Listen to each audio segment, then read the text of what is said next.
귀한 주일을 허락하신 하나님의 은혜에 감사를 드립니다. 주일 전에 나오신 사랑하는 성도님들을 환영하며 예배 중에도 교제 가운데도 또 살아가는 한 주의 삶의 자리에도 하나님의 은총과 은혜가 늘 넘쳐나시기를 기원합니다. 같이 일어나셔서 하늘의 문을 열수 찬송하시며 예배 자리로 함께 나아가겠습니다.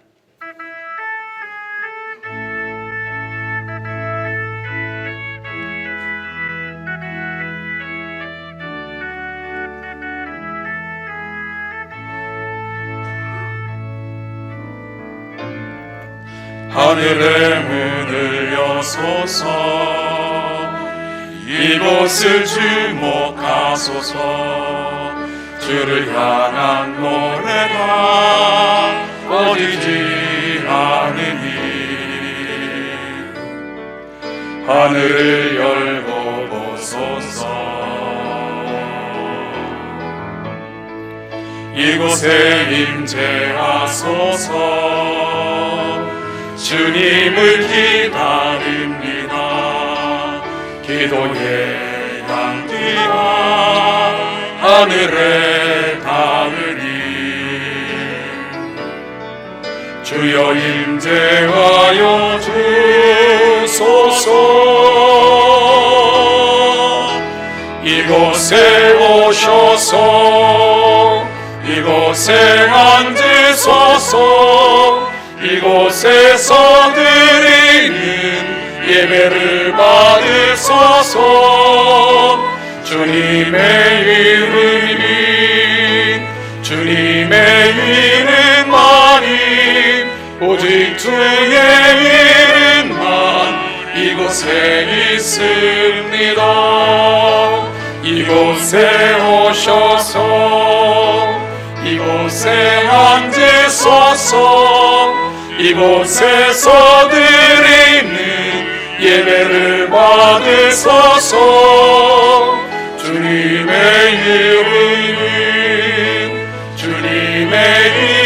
이름만이, 오직 주의 이름만 이곳에 있습니다.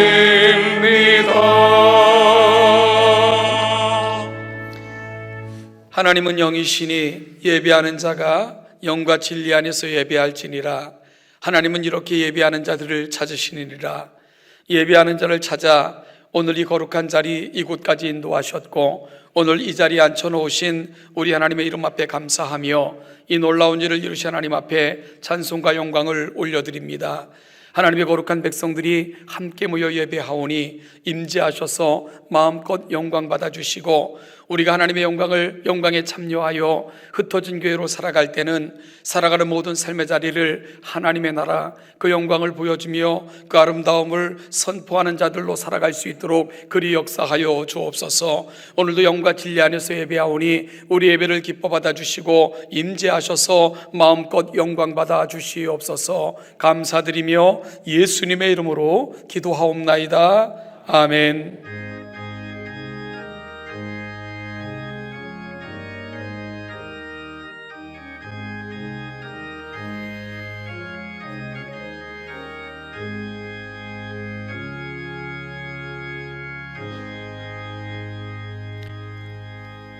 자리에 앉으셔서 한 주를 돌아보며 우리의 삶을 회개하고 성령의 거룩한 임재하심을 기다리며 새로운 한 주를 결단하는 귀한 기도의 시간을 하나님 앞에 올려드리겠습니다. 같이 기도하겠습니다. 아버지,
사도신경으로 우리의 신앙을 함께 고백합니다. 나는 전능하신 아버지 하나님 천지의 창조주를 믿습니다. 나는 그의 유일하신 아들 우리 주 예수 그리스도를 믿습니다. 그는 성령으로 잉태되어 동정녀 마리아에게서 나시고 본디오 빌라도에게 고난을 받아 십자가에 못 박혀 죽으시고 장사된 지 사흘 만에 죽은 자 가운데서 다시 살아나셨으며 하늘에 오르시어 전능하신 아버지 하나님 우편에 앉아 계시다가 거기로부터 살아있는 자와 죽은 자를 심판하러 오십니다. 나는 성령을 믿으며 거룩한 공교회와 성도의 교제와 죄를 용서받는 것과 몸의 부활과 영생을 믿습니다. 아멘.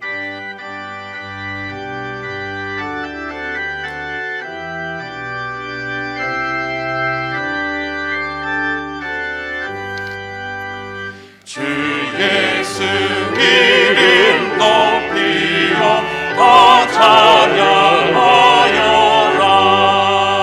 긴 열리 하늘 들여서 만유의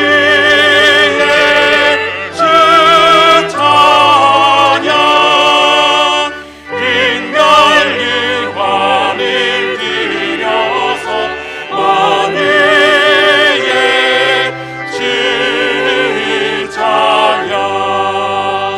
주 예수 더한 고난을 못 잊을 죄이나 내 귀한 보배 바쳐서 만유의 주 찬양. 내 귀한 보배 바쳐서 만유의 주 찬양. 이 지구 위에 거하는 온 세상 사람들 그 크신 위엄 높여서 만유의 주 찬양. 그 크신 위엄 높여서 만유의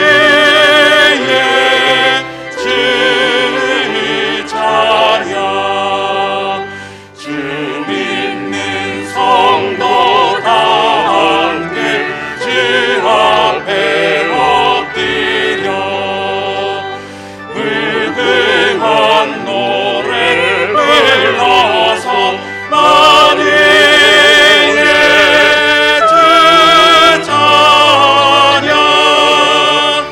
무궁한 노래 불러서 만유의 주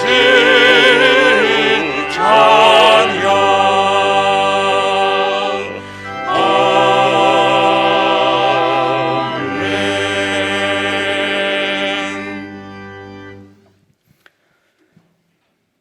하나님께 가까이 함이 내게 복이라고 하신 주님의 말씀을 따라 주님 앞에 나와 영광을 올려드립니다. 한 주간의 삶을 주관하여 주시고 우리가 주 여호와를 우리의 피난처로 삼고 코로나 바이러스로 어렵고 힘든 생활을 이겨내게 하여 주심을 감사드립니다. 오늘도 주님의 자녀들이 주님께 드리는 예배를 받아 주옵소서. 예배 가운데 임재하셔서 주님의 영광을 나타내시고 주님의 백성들을 위로하여 주시고 하늘의 소망과 평화로 감싸 주소서. 한 주간도 세파에 시달리던 고나고 지친 영혼들이 주님 앞에 나왔습니다. 주님의 이름을 부르며 예배하는 성도들의 영혼과 육신을 치유하여 주시고 새롭게 하소서.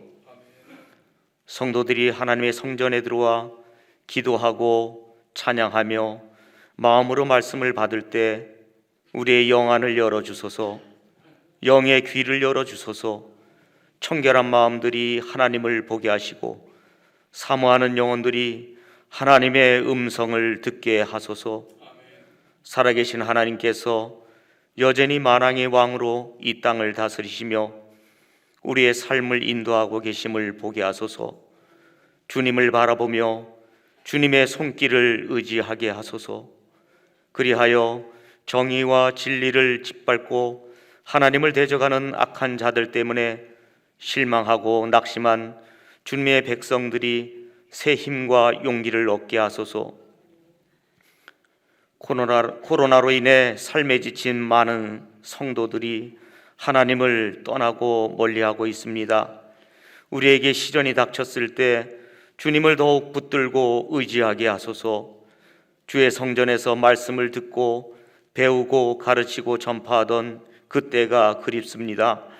애찬실에서 땀 흘리며 식사를 준비하고 팔을 걷어붙이고 설거지하고 성도들이 음식을 맛있게 먹으며 담소를 나누던 모습이 그립습니다. 찬양대실에서 울려 퍼지는 찬양 소리와 선교 회원들이 선교를 위해 기도하며 부르짖는 아름다운 모습을 다시 볼 수 있게 하옵소서. 우리에게 닥친 기나긴 터널의 끝이 신락같이 보입니다. 백신 접종을 마치면 자유롭게 인원수의 제한을 받지 않고 예배를 드릴 수 있기를 간구합니다.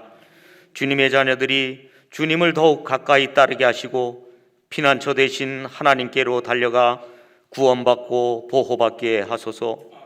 성령님, 우리 마음을 새롭게 하소서. 우리의 마음을 뜨겁게 달구어 주소서. 100주년을 맞은 우리 교회가 부흥하게 하시고 믿음의 유산을 물려주게 하소서. 이 민족을 구원하소서. 남북이 하나 되어 하나님을 찬양하는 그날이 속히 오게 하소서. 코로나로 수많은 인명피해를 입은 많은 국가들과 자유를 위해 싸우는 미얀마 국민들에게 긍휼을 베풀어 주시고 오직 전쟁은 하나님의 손에 달려 있다는 것을 깨닫게 하소서. 오늘도 오지에서 하나님의 말씀을 전파하는 선교사님들의 기도를 들어주셔서 필요한 것들이 공급되게 하시고 우리가 돕는 선교지를 위해 기도하는 성도들이 되게 하소서. 생명의 말씀을 증거하시는 목사님께서 성령의 감동을 받아 전하게 하시고 성전에서 듣는 저희들이나 각자의 처소에서 듣는 성도들도 주의 말씀에 도전받고 신앙이 성장하게 인도하여 주옵소서. 찬양으로 영광 돌리는 김혜선 자매의 찬양이 하나님의 보좌를 울려 퍼지고 듣는 성도들도 한마음으로 영광 돌리며 아멘으로 화답하게 하소서. 한 주간의 삶을 주님께 의탁드리며 우리 주 예수 그리스도의 이름으로 간절히 기도드립니다. 아멘.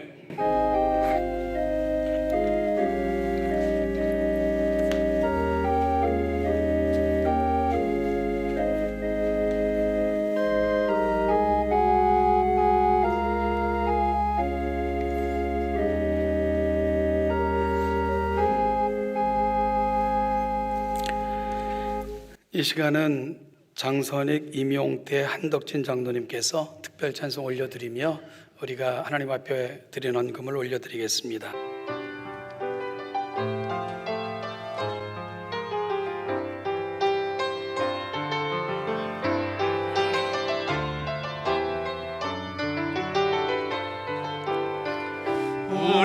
우리에게 믿음 주신 주님, 우리를 이끄시고 지켜주시네. 주의 인도하심 따라 살게 하소서. 주님만 우리의 주가 되시네. 서로 한 믿음 안에 사랑을 나누며 주의 은혜 안에서 서로를 섬기니 서로를 사랑하고 새 희망을 나누는 주가 허락하신 우리는 한 가족, 하나 된 믿음의 가족.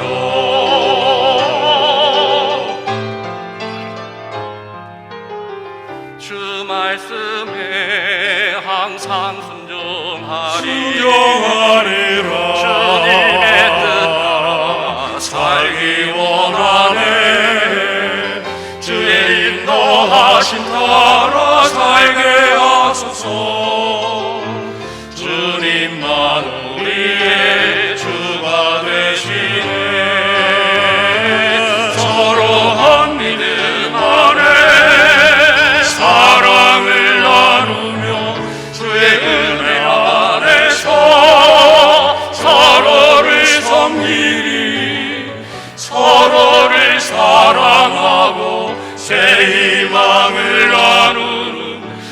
주가 허락하신 우리는 한 가족, 하나 된 믿음의 가족, 한 목소리로 주 찬양, 한 마음으로 주를 찬양하리. 참 믿음으로 하나 되리라.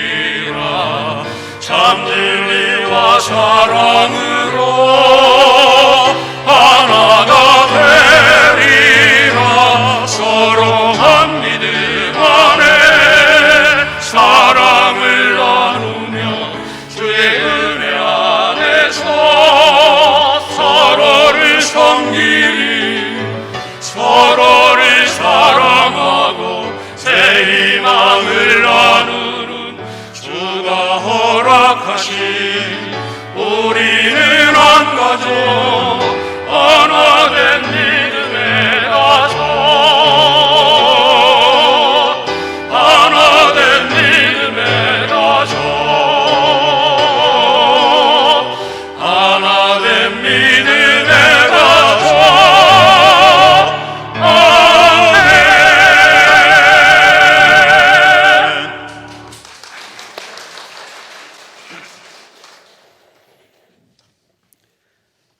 기도하겠습니다. 하나님 아버지, 오늘 이 거룩한 예배의 자리로 우리를 불러주시고 하나님의 거룩하심 앞에서 한 주를 시작하게 하시니 감사합니다.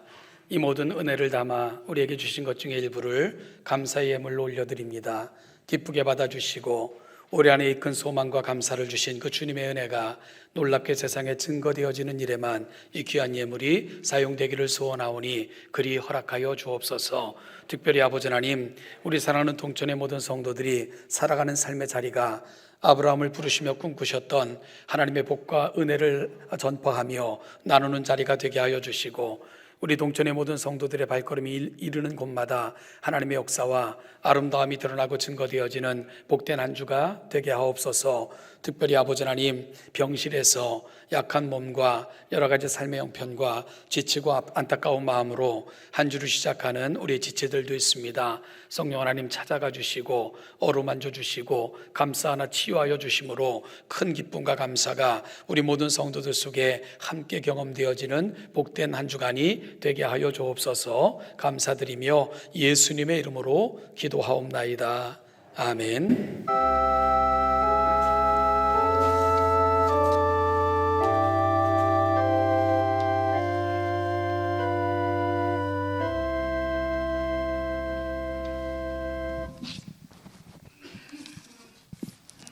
안녕하세요.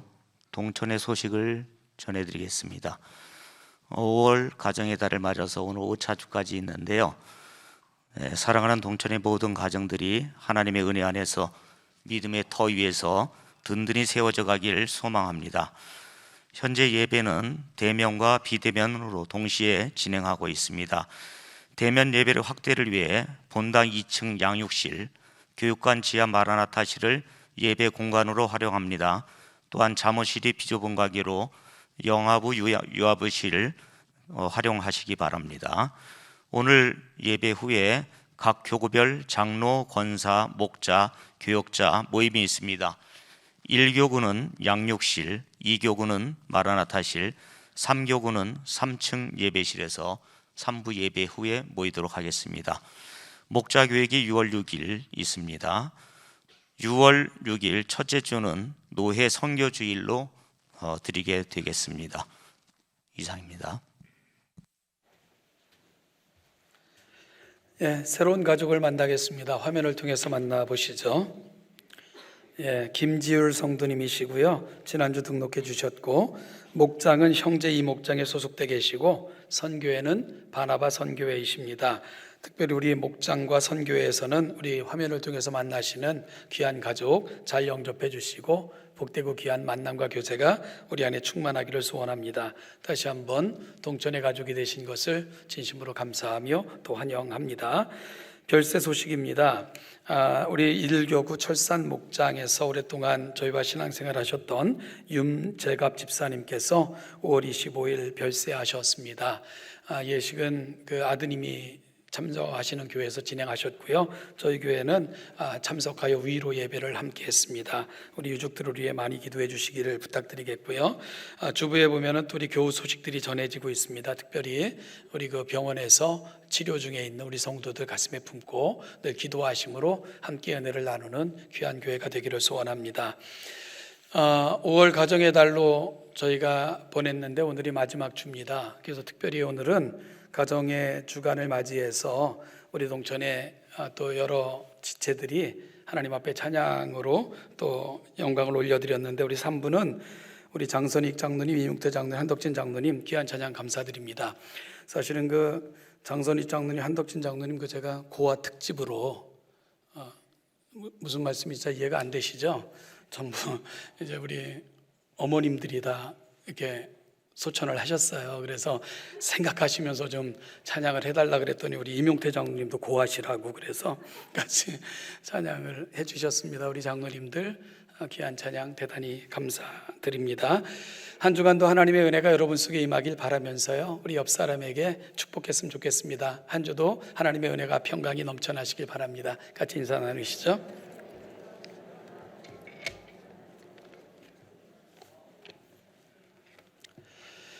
네, 다시 한번 하나님의 은혜가 살아가는 모든 삶의 자리마다 넘쳐나시기를 저도 축복합니다. 오늘 보실 하나님의 말씀은 마태복음 15장입니다. 21절로 28절 말씀인데요, 우리 교독하는 방법으로 같이 읽겠습니다. 마태복음 15장 21절로 28절 말씀을 읽겠습니다. 예수께서 거기서 나가사 두로와 시돈 지방으로 들어가시니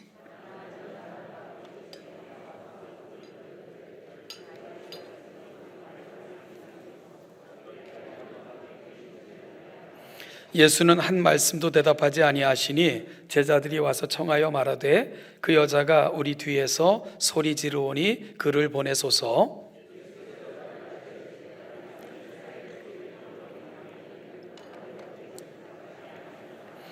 여자가 와서 예수께 절하며 이르되 주여 저를 도우소서.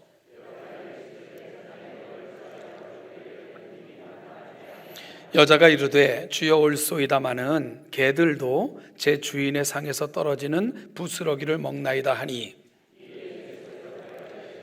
여자여 내 믿음이 크도다 내 소원대로 되리라 하시니 그때로부터 그의 딸이 나으니라. 아멘. 이 시간을 할렐루야 찬양대 우리 김혜선 자매님 찬양 올려드리겠습니다.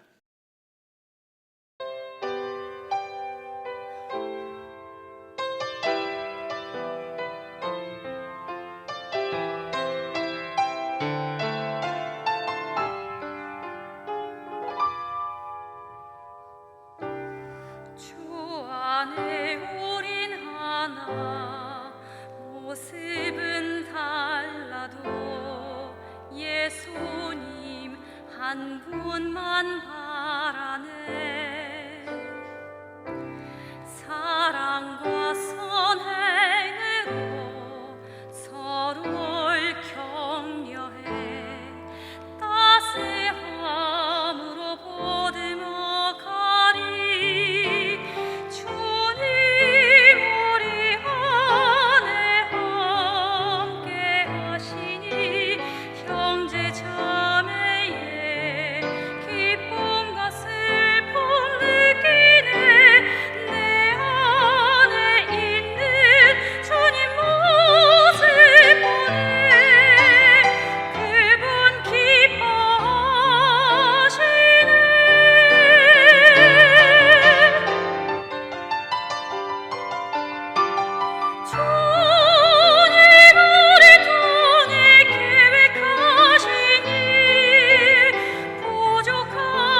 예, 너무나도 귀한 찬양 대단히 감사합니다.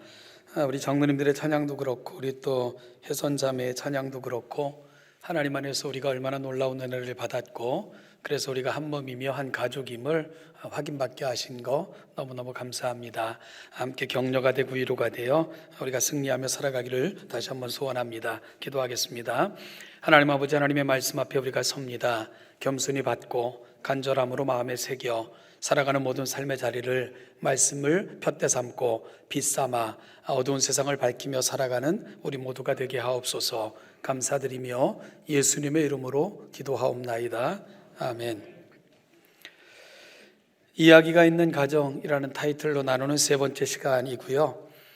지난주는 고넬료 가정의 이야기를 통해 이 시대 가장으로 부름받은 남자들의 이야기를 잠깐 나누었다면, 오늘은 가나안 여인 이야기를 통해 믿음의 어머니가 만들어내는 위대함, 그 위대한 이야기가 뭘까 함께 나누어보는 시간을 갖고자 합니다. 이 여인에 대한 기록은 마가복음 7장에도 기록되어져 있는데요, 마가복음에서는 특별히 오늘 가나안 여인이라 불려지는 여인을 수르보니게 여인이라고 소개하고 있습니다. 오늘은 이 여인의 이야기를 나누고자 하는데요, 먼저 이 여인과 예수님의 만남이 어떻게 이루어졌는가를 살펴보겠습니다. 이 여인과 예수님의 만남은 예수님께서 갈릴리 호수 주변에 위치해 있는 마을 게네사렛이라는 마을에서 사역하시다가 두로와 시돈 지역으로 들어가시게 됩니다. 마가복음은 특별히 조용한 곳을 찾아가셨다고 하는 것을 보면 그 사역에 지치셨던 예수님께서 조금 한적한 곳을 찾아 떠나는 것으로 보이고요. 특별히 두로와 시돈은 이방 지역이기 때문에 상대적으로 유대인들로 인한 번거로움이 좀 덜했을 것으로 판단이 됩니다. 그런데 두로와 시돈 지역으로 예수님께서 들어가셨을 때에 예수님이 그곳에 오심을 알고 오늘 본문의 여인이 예수님을 찾아오게 되므로 예수님과 여인의 만남이 이루어지게 됩니다. 두로와 시돈 지역은요, 이스라엘은 이렇게 그 지중해를 끼고 남북으로 이렇게 길게 늘여선 그런 지역으로 되어 있는데, 가장 위쪽 그리고 북서쪽 그 지중해를 접한 항구 도시가 두로와 시돈입니다. 지금은 레바논에 속해 있는 도시들이죠. 이 여인이 예수님을 찾아오게 된 배경은 이렇습니다. 22절 보니까 주 다윗의 자손이여 나를 불쌍히 여기소서, 내 딸이 흉악하게 귀신 들렸나이다. 이 여인에게 표면적으로 드러나고 있는 아주 아픈 손가락이 하나 있었는데 바로 사랑하는 딸에게 귀신이 들렸던 것입니다. 그것도 아주 흉악한 귀신에게 사로잡혀 있었다라고 복음서 기자는 기록하고 있죠. 복음서에는 귀신에게 사로잡혀 있었던 자들의 모습이 종종 등장을 합니다. 그들의 모습을 보면 스스로 통제가 되지 않아 불 가운데로 뛰어들기도 했고요, 심지어는 거품을 흘리며 발작하기도 했고, 또한 자기 몸을 상해하는 동 참으로 안타까운 모습으로 귀신 들린 자들의 모습이 기록되어 있습니다. 오늘 본문에서 만나는 여인은 바로 그런 딸로 인하여 고통을 받던 중 예수님께서 그 지경에 들어오셨다는 소식을 듣고는 급히 예수님을 찾아 나서게 되었던 것입니다. 그렇게 해서 예수님과 이 여인은 만남을 갖게 된 것이지요. 물론 오늘 본문에서도 함께 읽은 것처럼 그 여인이 예수님을 대면하기까지는 많은 난관들이 존재했습니다. 우선 유대인들은 이방인과 접하는 것을 극도로 꺼려했습니다. 그래서 심지어 뒤에서 소리를 지르는 그 여인을 보면서 제자들은 예수님께 이런 요청을 하게 됩니다. 그 여자가 우리 뒤에서 소리를 지르니 그를 보내소서라고 예수님께 요청합니다. 그 여인의 소원을 들어주셔서 빨리 보내시지요, 이런 말이 아닙니다. 여기서 보내소서라는 말은 마치 짐짝을 치우듯 쓰레기를 치우듯 멀리 치워달라, 우리 가까이 있기가 싫다 하는 뜻으로 그런 뉘앙스를 풍기는 단어입니다. 그러니 당시 유대인들이 이방인들을 대하는 태도와 거만함이 어땠는가 하는 것을 이들의 언어를 통해서도 확인할 수 있는 것이지요. 그런데 문제는 제자들이야 그렇다 치고 이 여인을 대하시는 예수님의 태도도 그리 호의적으로 보이지 않습니다. 처음에는 아무리 소리 지르고 도와달라 해도 예수님은 무관심으로 일관하시더니요, 뒤이어주시는 말씀은 성경을 처음 읽거나 아는 우리들도 조금은 당혹하게 만드는 그런 답변을 예수님께서 하셨기 때문입니다. 먼저 여인을 보내라는 제자들의 요청을 들으시고는 나는 이스라엘 집에 잃어버린 양 외에는 다른 데로 보내심을 받지 않았다라고 답변하셨고요.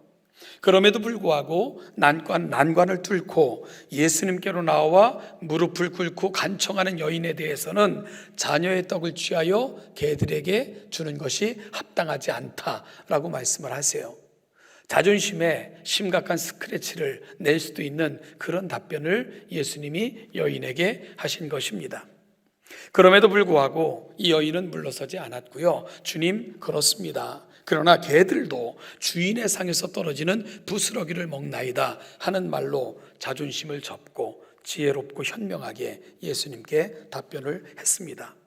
그러자 그 여인을 보시면서 예수님께서 이렇게 선언하셨습니다. 여자여, 내 믿음이 크도다. 내 소원대로 되리라.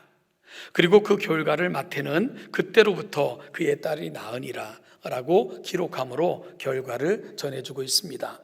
해피엔딩으로 오늘 이야기가 끝이 난 것입니다. 사실 이 여인에게 되어진 위대한 결과, 여러분, 이것은 아주 쉽게 주어진 것이 아닙니다.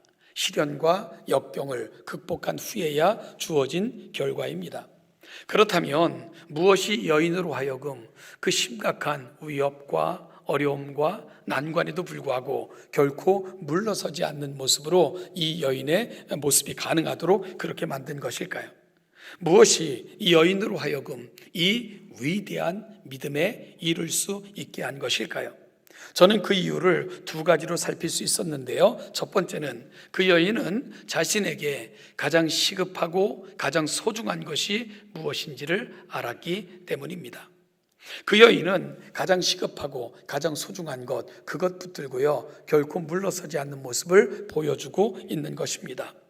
여러분, 그 여인에게 있어서 중요한 것, 자신의 자존심도 아니었습니다. 자신의 체면도 아니었습니다. 어떤 신앙적인 토론이나 전통도 그 여인에게 있어서는 중요한 게 아니었습니다. 또한 주변의 시선도 결코 그 여인의 마음속에 깃든 것을 금하거나 막을 수가 없었습니다. 오직 하나, 그것이 뭡니까? 딸을 향한 사랑. 그것은 그녀의 딸을 고치고자 하는 것, 그것이 바로 그 여인에게 있어서는 가장 소중하고 가치 있었던 것입니다. 이것이 그 여인의 유일한 소원이었고, 이 거룩한 소망이 결국은 모든 역경을 이기고 예수님 앞에 그녀를 설 수 있게 만들었던 것입니다. 만약에 이 여인이 이방인을 대하는 유대인들의 시선이 두렵거나 귀신 들린 딸을 가진 자신의 처지가 부끄럽다거나 과연 내 소원을 들어주실까 하는 의구심이 그 여인의 마음을 감싸고 있었다면 도저히 그 여인은 예수님 앞에 나아갈 수 없었을 것입니다. 그러나 그녀가 가슴에 담았던 한 가지, 그것은 딸을 향한 그 진한 사랑, 포기할 수 없기에 이 모든 것을 극복할 수 있었던 것입니다. 그리고 결국은 위대한 하나님의 역사를 경험할 수 있었던 것이지요. 사랑하는 동천교회 성도 여러분, 오늘 우리의 신앙의 자리에서 이러한 믿음의 역사를 경험하고 사시지 못한다면 오늘 만나는 이야기의 주인공은 가나안 여인을 통해 우리 자신의 신앙을 한번 점검해 보시는 귀한 이 아침이 되시기를 간절히 소원합니다. 가나안 여인이 오늘 본문에서 예수님 앞에 나온 것은 아무런 이유 없이 그저 군중 심리에 이끌려 호기심을 채워보고자 하는 그런 마음으로 나온 것이 아닙니다. 그랬다면 그 여인은 아무것도 경험하지 못했을 것이고 결코 믿음을 소유할 수 없었을 것입니다. 오히려 그 여인은 실망하고 돌아서서 침륜에 빠질 수밖에 없었을 것입니다. 그러나 그 여인은 그 어떤 것도 넘어뜨릴 수 없는 강렬한 것, 그 마음을 사로잡고 있었던 강한 것, 그것은 바로 그 딸을 향한 사랑, 그 딸을 고치고자 하는 열망, 이것이 바로 어떠한 역경도 극복할 수 있는 그녀를 만들어낼 수 있었던 것입니다. 목적이 있기에 그 여인은 주변 상황, 여건, 형편은 그저 극복해야 될 대상으로만 남아 있었던 것입니다. 사랑하는 여러분, 오늘은 말씀드린 것처럼 가정의 달로 시작하여 지킨 5월의 마지막 주이기도 합니다. 오늘 우리의 가슴 속에 남아있는 열망은 뭐가 있을까? 이 여인의 모습을 통해서 한번 점검 받았으면 좋겠습니다. 혹시요, 여러분, 우리가 예수 믿은 날이 오래되고, 그리고 또한 우리가 교회를 출입한 시간들이 많아지다 보니까 열망도 잊어버린 채, 아무런 소망도 없는 채 그저 교회를 출입하는 우리가 되었다면 우리에게 더 이상 믿음의 역사는 일어나지 않을 것입니다. 이 큰 선물은 우리에게 주어지지 않을 것입니다. 여인이 예수님 앞에 나왔던 그 열망, 갈망, 그리고 꼭 이루고자 하는 그 소망들, 이런 것들이 가슴에 남아있을 때 그 가슴 속에 믿음은 역사가 되고, 그리고 우리를 좀 더 큰 믿음의 단계로 이끌어낼 것입니다. 오늘 우리의 모습을 돌아보면서 이 아침 좀 기도했으면 좋겠습니다. 하나님, 우리의 믿음이 역사가 있는 믿음이 되게 하시고, 하나님을 향한 그 거룩한 열망으로 채움받아 우리 가정이 구원되고, 우리 자녀가 하나님을 알고 우리 가정이 믿음의 터 위에 굳건히 세워지는 그 역사를 허락하여 주십시오 하는 거룩한 열망을 결코 포기하지 않고 주님께 고백하며 나아가는 동천의 모든 성도들 되시기를 축복합니다. 그럴 때 우리 안에 큰 믿음의 역사, 점점 더 원만하게 주의 은혜 가운데로 걸어가는 놀라운 역사를 경험하는 여러분들이 되실 것입니다. 둘째는, 그녀는 주님이 누구신가를 확신하였기에 끝까지 그분의 자비를 의심치 않고 붙들고 있었던 것입니다. 결론이 뭐죠? 하나님을 알고 그분이 누군가를 경험할수록 우리는 좀 더 담대하게 믿음의 보좌로 나아갈 수 있다는 거죠. 결국 신앙의 승패는 하나님을 아는 싸움입니다. 우리가 얼마나 하나님을 아는가 하는 것이 곧 나를 알게 되는 것이고, 우리가 나아가야 될 자리가 어디이며 우리가 무엇을 원할 수 있는가를 보여주는 시금석이 되는 거죠. 여인은 예수님 앞에 나왔을 때 예수님을 가리켜 주 다윗의 자손이여 라고 칭하고 있는 것을 보게 됩니다. 이 말은 주라는 말은 메시아라는 의미입니다.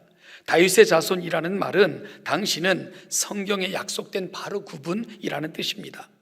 따라서 여자가 예수님을 향하여 주 다윗의 자손이여 라고 부르고 있는 것은 당신은 약속된 나의 메시아이십니다, 당신은 하나님의 약속된 바로 주님이십니다 하는 것을 고백하고 있는 거죠.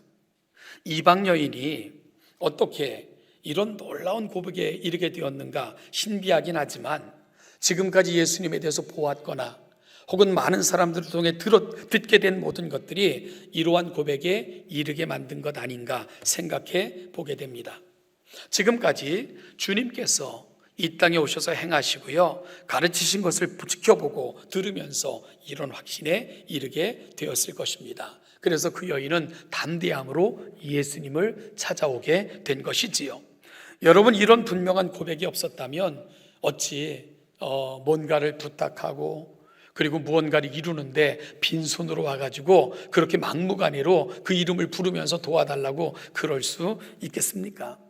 그 여인의 가슴에 깃든 건 바로 그분이 하나님이시고 이 땅에 오신 메시아라는 강렬한 확신이 있었기에 주저함 없이 나와 그 은혜 앞으로 걸어나갈 수 있었던 것입니다. 다시 말씀드리지만 신앙은 나의 하나님이 어떤 분인가를 알아가는 싸움입니다. 그분을 알아가면 알아갈수록 우리는 좀 더 담대하게 그분 앞에 나아갈 수 있게 되는 겁니다. 바로 오늘 본문에서 만나는 그 여인과 같이 말입니다. 그러나 오늘 본문을 진행해 보면 이러한 여인의 깨달음, 그리고 그 앞에 나온 여인의 부르짖음, 그리고 부름, 이런 것에 대해서 예수님은 일체 응답을 하시지 않으셨습니다. 아무리 외치면서 다윗의 자손이여 주여 외쳐도 주님은 시선을 그 여인에게 주지 않으셨습니다. 그러자 제자들이 끼어듭니다. 선생님, 이 여자가 우리 뒤에서 끊임없이 시끄럽게 소리를 지릅니다. 그러니 그녀를 우리에게서 멀리 보내십시오 라고 요청을 하게 됩니다. 그러자 예수님은 제자들에게 이렇게 대답하셨어요. 나는 이스라엘 집에 잃어버린 양 외에는 다른 데로 보내심을 받지 아니하였노라.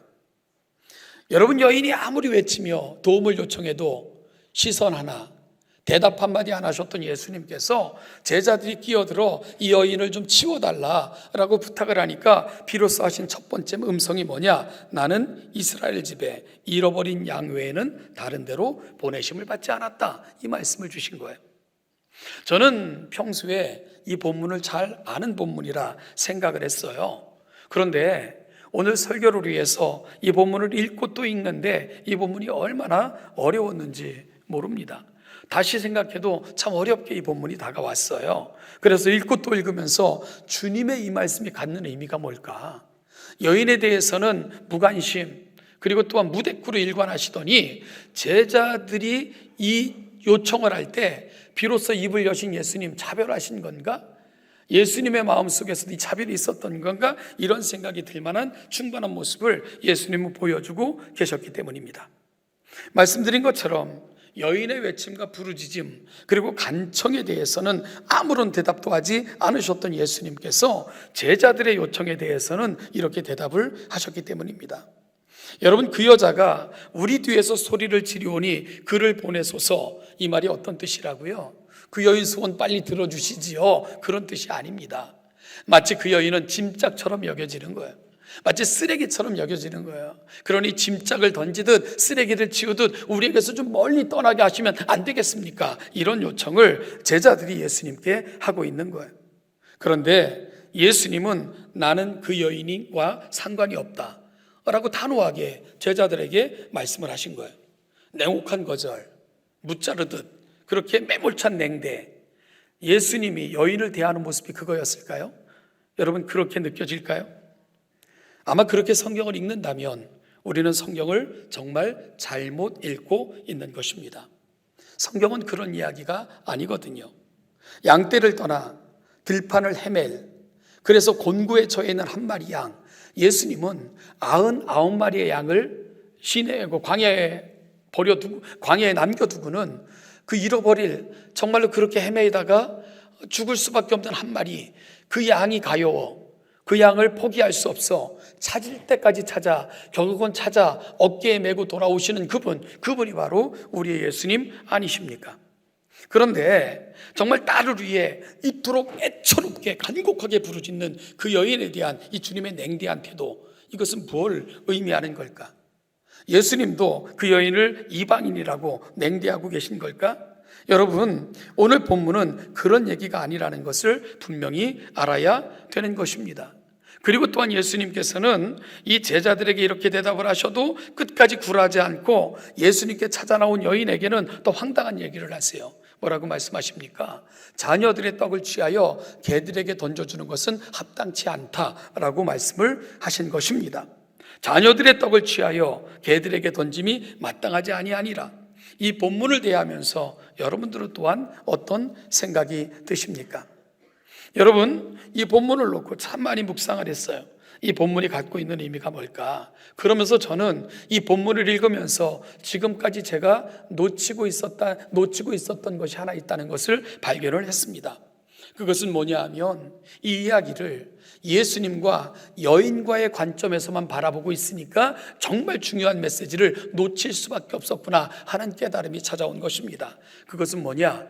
주님 곁에 서 있는 이 모든 사건을 처음부터 끝까지 지켜본 제자들을 저는 잊고 있었던 것입니다. 성경에 보면 예수님께서 모든 사역의 대부분을 갈릴리 지역에서 행하셨습니다.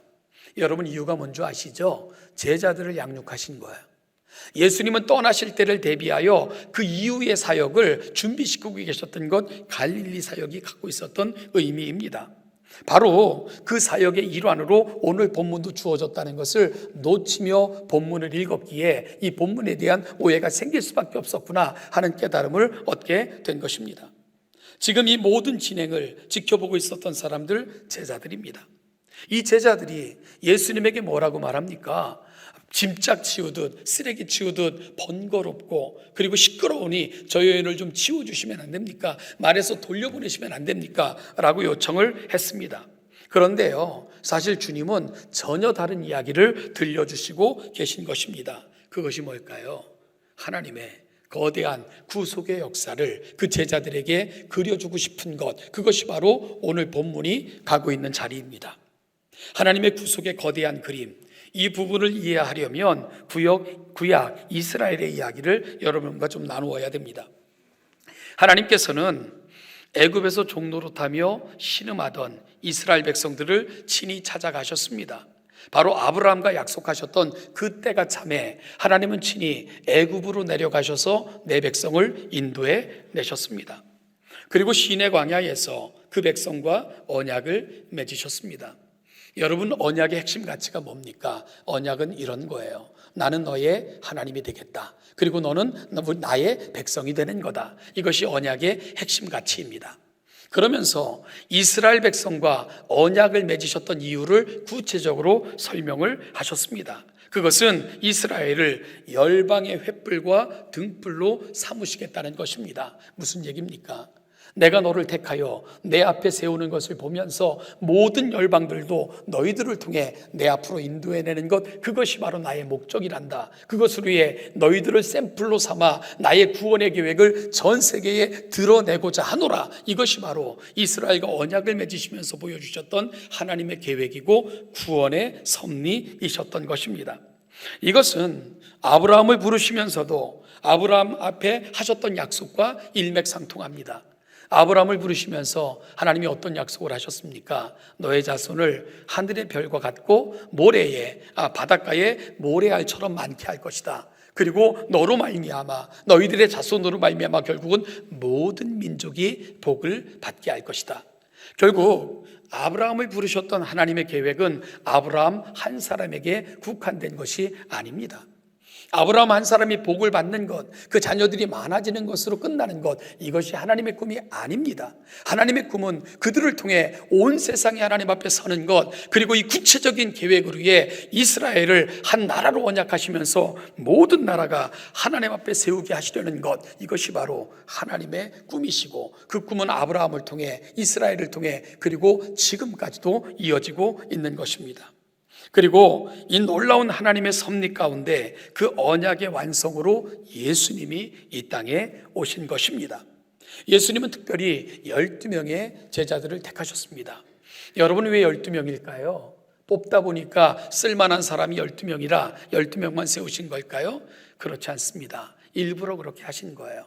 바로 12명의 제자는 구약의 12지파를 상징합니다. 따라서 12명의 제자를 세우시면서 이제 이루실 엄청난 하나님의 계획, 새로운 인류, 새로운 구원받은 사람들, 바로 그들을 대표할 사람으로 새로운 구약을 대신할 새로운 구약, 새로운 이스라엘 백성, 바로 12지파를 예수님께서는 염두에 두시고 12명의 제자를 세워 또다시 모든 민족이 하나님 앞에 서게 하시려는 그 꿈을 구체적으로 진행을 해나가신 것입니다. 이것이 바로 12제자가 갖고 있는 아주 중요한 의미입니다. 그래서 예수님은 12를 택하셔서 훈련시키시고 가르치시고 기회가 되실 때마다 이 사실을 확인하셨습니다. 여러분, 심지어 예수님은 부활하신 후에도요, 승천하시는 시간을 예수님께서 연기하시면서까지 이 사실을 끊임없이 설명하셨고요. 그리고 예수님께서는 승천하시면서 그들에게 하신 부탁이 뭡니까? 가서 모든 족속으로 제자를 삼으라는 것입니다. 그리고 그들에게 세례를 주어 내 자녀가 되게 해달라는 것, 이것이 바로 승천하시며 그 제자들에게 부탁하신 우리 주님의 부탁이셨습니다. 바로 구약으로부터 시작된 모든 약속들이 예수 안에서 완전히 이루어지고 바로 선택된 12명의 제자는 세계를 향한 우리 하나님의 꿈을 담고 세계로 퍼져 이 역사를 감당하도록 부르심을 받은 사람들인 것이지요. 여러분, 그러면 이러한 구원의, 하나님의 거대한 구원의 계획과 오늘 본문이 갖고 있는 게 도대체 어떤 의미가 있다는 걸까요? 어떤 상관성이 있기에 저는 이 긴 이야기를 여러분과 나눈 걸까요? 주님은 이 여인의 이야기를 통해 사실은 그 곁에 서 있는 제자들에게 이 말씀을 들려주고 싶으셨던 것입니다. 주님께서 제자들에게 하고 싶으신 말씀은 이것입니다. 나는 이스라엘의 잃어버린 양들을 찾아 세우는 것을 위해 이 땅에 왔노라. 그리고 나는 너희들을 찾았고 너희들을 통해서 잊어버린 이스라엘뿐만이 아니라 아버지의 꿈, 온 인류가 하나님 앞에서는 그 꿈을 이루고자 하노라. 바로 내가 찾은 잃어버린 양들이 너희란다. 그러면은 이 여인은 누가 찾아야 되겠느냐? 너희가 바라봐야 될 대상은 누구겠느냐? 예수님은 그 도전을 제자들에게 주고 계신 것입니다. 이 여인이 짐짝처럼 느껴지느냐? 이 여인이 쓰레기처럼 느껴지느냐? 너희들을 번거롭게 하고 시끄럽게 하여 처리해야 될 그런 대상으로 느껴지느냐? 예수님께서는 그런 제자들에게 바로 너희들의 가슴에 안아야 되고 너희들이 가서 전하여 찾아야 될 양들이 있다면 이 여인과 같은 사람들, 온 세상 열방이 바로 너희들의 가슴에 담겨질, 너희들이 찾아야 될 하나님의 거룩한 자녀라는 것, 그것을 너희들은 이해하지 못하느냐? 바로 오늘 본문을 통해서 예수님은 제자들에게 그 도전을 주고 계신 것입니다. 예수님은 아버지의 거룩한 뜻을 품고 이 땅에 오셔서 잃어버린 이스라엘의 양들을 찾아 그들을 세우심으로 이스라엘과 언약하셨던 하나님의 언약을 다시 맺고 계신 거예요. 그것이 12명이 갖고 있는 의미입니다. 그러면 그 12명은 뭡니까? 열방의 횃불과 등불로 삼고자 이스라엘을 택하신 것처럼 하나님은 그들을 파송하셔서 온 세상을 하나님의 자녀로 삼고자 하는 거룩한 꿈을 그들을 향해 펼쳐가고 계신 것입니다. 그런데 그래야 될 그들, 이 하나님의 꿈을 품고 전 세계를 바라봐야 될 그 제자들, 이들이 바라보는 여인의 모습, 우리 주님의 마음이 너무 아프신 거예요. 마치 번거롭고 거추장스럽고 불결하여 처리되어 던져버려야 될 짐짝과 쓰레기처럼 여기는 사람들, 그 제자를 바라보시며 주님은 아픈 마음을 이렇게 토해내고 계신 것입니다. 그리고 그 여인을 향해서는 이렇게 말씀하세요. 자녀의 떡을 취하여 개들에게 던짐이 마땅하지 아니하니라. 그런데 이런 주님의 거절하시는 것 같은 말씀 앞에 보여준 여인의 반응이 뭐죠? 주여 올소이다마는 개들도 제 주인의 상에서 떨어지는 부스러기를 먹나이다. 이 부분을 여러 이 본문을 다루고 있는 그리고 단어, 문맥을 다루고 있는 책들을 살펴보면 성경에는 개로 사용되는 단어가 몇 가지가 있어요. 그 중에 이스라엘 백성들이 주로 불결하게 더럽게 여기는 개들은 마치 유기된 개들이나 아니면 광야에 들판을 헤매는 그런 개들은 마치 더럽고 불결한 것의 대명사로 사용이 됩니다. 그런데 개라는 단어가 사용될 때는 그런 의미로도 사용되지만 또 한 가지는 그저 일반적 의미로 우리가 말하는 애완견과 같은 의미로 사용되는 그런 개라는 단어도 있습니다. 오늘 본문에서 주님이 사용하신 개라는 단어는 불결하고 유기된 아니면 광야를 헤매이는 그런 존재와 같은 개를 말하고 있지는 않습니다. 집에서 함께 길러지고 보호되는 그런 개에게 사용되는 용어를 주님은 사용하고 계십니다. 그래서 주님의 말씀에 대해 여인도 제 주인의 상에서 떨어지는, 여러분 이 개는 주인이 있는 개예요. 그리고 개로부터 보호받는 개입니다. 바로 그 사실을 여인은 분명히 알았던 거죠. 그래서 제 주인이라는 개념을 통해 여인은 주님께서는 결코 자신들을 버리거나 외면하시거나 아닌 자신들은 버림받은 존재가 아니라는 것을 분명히 깨달은 것입니다. 그래서 그 여인은 이 은혜를 붙든 거예요. 그리고 주님 앞에 나아가 은혜의 부스러기만 있다면 그것으로도 족합니다. 주님 그 은혜를 구합니다 라고 주님 앞에 담대하게 구하고 있는 것, 오늘 여인이 가고 있는 자리입니다. 그러자 주인은 그 여인을 보시면서 이렇게 말씀하셨습니다. 여자여, 내 믿음이 크도다. 내 소원대로 되리라. 여러분, 이 말씀 앞에 우리는 슬픔을 느껴야 됩니다. 그리고 주님의 슬픔이 묻어나는 말이라는 것을 우리는 깨달아야 됩니다. 결국은 큰 믿음을 주님은 누구를 통해서 보고 싶어 하시는 겁니까? 이스라엘 제자들을 통해서 이 믿음을 보고 싶어 하시는 거예요. 그런데 그들은 이 믿음을 주님께 보여드리지 못한 것입니다. 그럴 때 주님은 그 여인 안에서 이 믿음을 보신 것입니다. 그리고 이 여인을 통해서 이 시대가 가야 될, 붙들어야 될 그 믿음의 본질과 가치가 무엇인가를 세상에 보여주시고자 이 여인을 쓰고 계신 것, 이것이 바로 오늘 본문이 가고 있는 자리라는 것을 우리는 분명히 기억할 수 있어야 됩니다. 여자여, 내 믿음이 크도다. 내 소원대로 되리라. 그 즉시 그 여인의 딸은 고침을 받았고요, 그로 말미암아 하나님께서 세상에 드러내 보여주고 싶은 위대한 믿음의 여인으로 그 여인의 이름은 늘 기억되게 된 것입니다. 여러분, 이것이 바로 오늘 본문을 통해 들려주고 계신 우리 주님의 이야기입니다. 후에 보면 이 여인이 예수님을 만났던 지역인 두로와 시돈, 한때는요, 두로와 시돈은 범죄, 그리고 죄로 인하여 멸망받을, 그리고 멸망이 임박한 이런 도시의 대명사로 사용되었던 적이 있습니다. 그런데 후에 보면 이 도시에 대한 평가가 완전히 달라지는 것을 성경을 통해 확인받게 됩니다. 그래서 사도 바울도, 그리고 초대교회도요, 놀라운 부흥의 역사가 일어났던 곳으로 기록하고 있고요, 그리고 사도 바울이 복음을 증거하기 위해 새로운 지역으로 출발하거나 돌아올 때는 이 도시를 항상 거쳐갔던 것으로 성경은 기록하고 있습니다. 그래서 두로와 시돈은 한때는 멸망과 저주와 죄, 왜냐하면 항구 도시였기에 그만큼 죄가 벌람했지만 어느 순간부터 이 도시는 복음의 아주 중요한 허브가 되었고요, 선교지로 가는 아주 중요한 통로처럼 사용되고 있는 것을 발견하게 됩니다.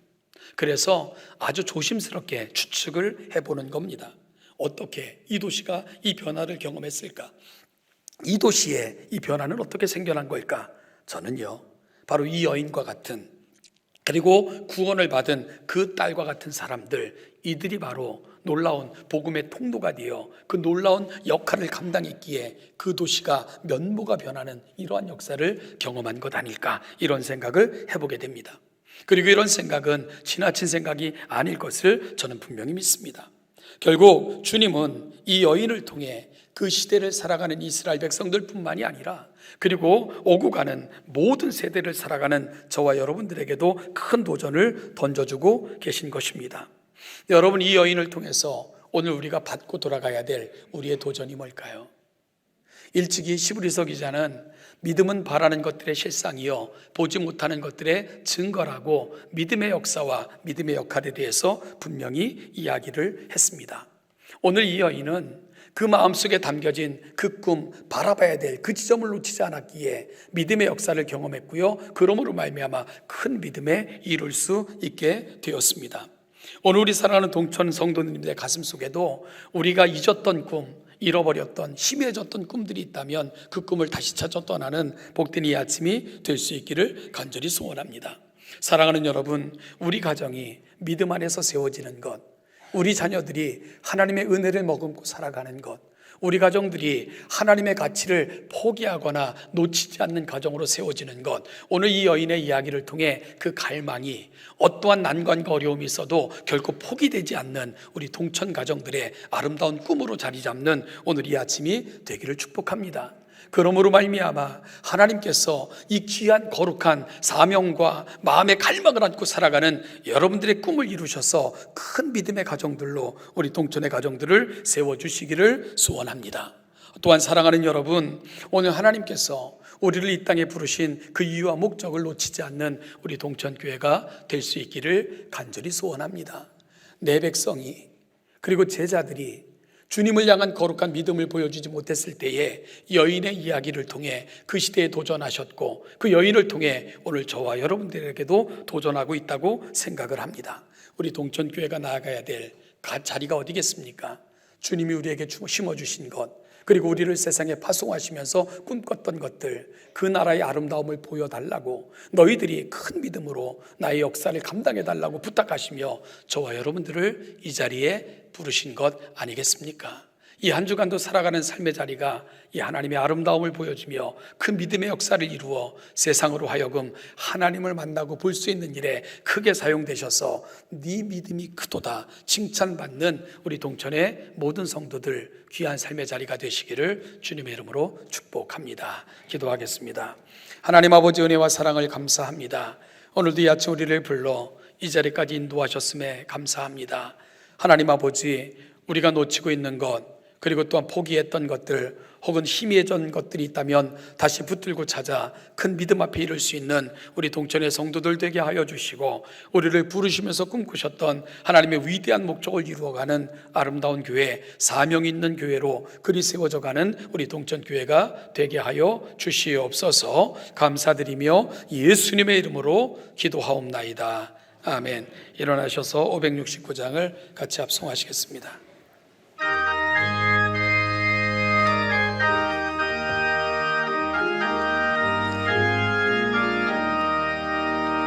선한 목자 되신 우리 주 항상 인도하시고 푸른 풀밭 맑은 곳에서 우리 먹여주소서. 선한 목자 구세주여 항상 인도하소서. 선한 목자 구세주여 항상 인도하소서. 양의 문이 되신 예수여 우리 영접하시고 길을 잃은 양의 무리를 항상 인도하소서.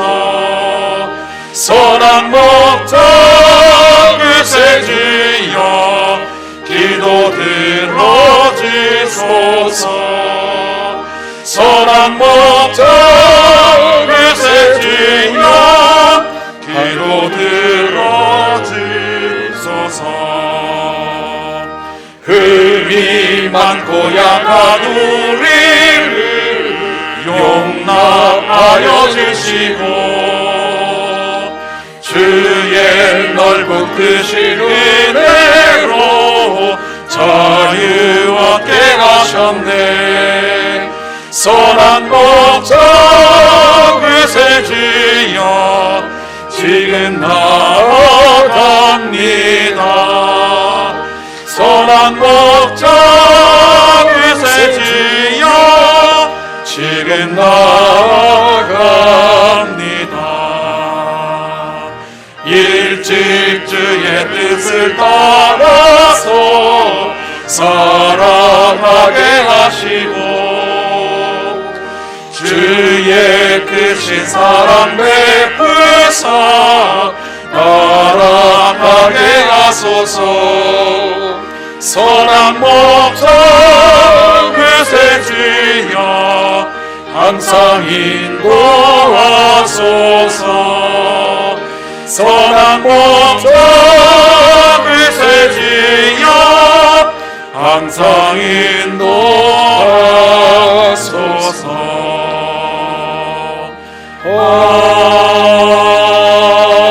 아멘. 우리의 목자장 되시며 선한 목자가 되시는 우리 주 예수 그리스도의 은혜와 그 아들을 이 땅에 보내시면서까지 그 놀라운 사랑을 확인해 주신 아버지 하나님의 은총과 오늘도 그 은혜를 우리의 은혜 되게 하사 영광스러운 주의 자녀로 이 자리에 앉혀 예배자로 우리를 부르신 성령 하나님의 놀라운 은혜가 은혜 받았으니 또 다른 사람들에게 은혜가 되고 복음을 들었으니 또 다른 사람들이 복음을 듣게 하며 하나님께서 우리에게 행하신 놀라운 일들을 경험했으니 또 다른 믿음의 역사를 우리가 살아가는 삶의 자리에서 만드는 큰 믿음의 사람들이 되기를 소원하며 이 자리에 있는 우리 동천의 모든 사랑하는 성도들과 그들의 가정과 그들의 자녀들, 이들이 살아가는 모든 삶의 자리 위에 이 은총과 은혜가 이제부터 영원까지, 그 영원까지 함께 하시기를 축원하옵나이다. 아멘.